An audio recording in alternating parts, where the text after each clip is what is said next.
What is going on, guys? It's currently the 26th of April 2020, approximately 4:30 p.m, and this is Justin's weekly wrap up. Today I'll be drinking a berry and matcha blend. And welcome to the front door. Delightful. So I did the MRI for my knee injury. Turns out I've damaged the ACL, MCL, and the meniscus. So I definitely need to get surgery. I think it'll be happening in 2 weeks. Keyhole surgery, so at most it'll be an overnight stay if there are no complications. I also had my first telephone psychologist appointment this week, and I'm actually going really well with everything besides socializing. So she suggested that I do FaceTimes with people, and that filled me with like irrational anxiety. I think the main reason is just because I've never done it, and it feels almost like really personal because, you know, you're like face to face looking directly at each other and there's nothing else you should be really doing. So it kind of like makes me quite anxious, and I think that's more so a reason that I should do it, to push myself outside my comfort zone. And honestly, it's not even going to be bad. I know for a fact it's not going to be bad. It's just something in the back of my mind telling me that I've never done it before, so it's going to like be scary or whatever, but it's not going to be. 100% it's not going to be. I'm just going to approach it by starting small. So I'll start with my mom and my best friend. It'll be easy for me to do it because I'll be the most comfortable with them, and I can talk to them about anything. I think part of the reason why I feel anxious in doing it is also because if I run out of something to say, I'll just be sitting there being the one who initiated the FaceTime and not saying anything. Yeah, I don't know, something about that also kind of like gives me the heebie-jeebies as well. I also wrote out an impossible list for myself, and I only recently found out what an impossible list was. An impossible list is similar to a bucket list in terms of you have certain goals and you meet them and you cross them off.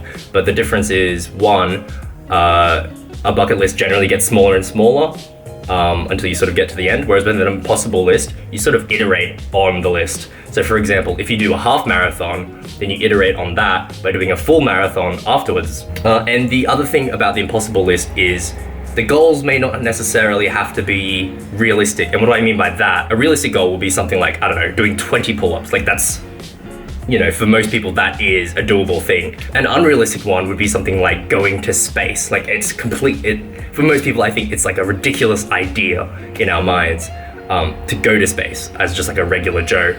But like with the impossible list, you put that stuff down, and if the opportunity ever arises, or if you're ever able to somehow manifest that, then you do, and you've got it written down. And I don't know, it's an interesting approach, and I really like it. So I heard about this through Thomas Frank, who's got a YouTube channel, but the originator of the idea is called Joel Runyon. I'll post a link of both of them in the description below, along with my own impossible list that you can have a look at. So there are two main reasons why I like the impossible list over the bucket list.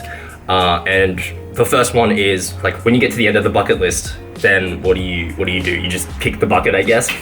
Seems kind of lame. So the main big reason for me is that I've suffered with depression for like a long time, and I don't know, life felt really meaningless, and I've given my own life meaning by constantly, you know, improving on myself, and that's sort of like the main focus that I have in my life, along with new experiences as well. And I think the impossible list almost like perfectly encapsulates those sort of like ideals and values. So I'll definitely be using the impossible list to help me sort of enrich my life. Yeah, so I'm pretty excited about that. And the other thing is, I don't know, it came at a really nice time, like finding out about the impossible list with the current like COVID situation. I've kind of like lost track a little bit, so it was nice to be able to sort of refocus on the things that are important to me, and that's what the impossible list really helps you with. It tells you what you've done in the recent past, what your 5 next goals are going to be, and all the goals after that. Gives me sort of urgency to do the goals because there are so many of them, but also gets me really excited about life again. I think that's really nice. Well, other than that, if you're still here, stay safe, and thanks for watching.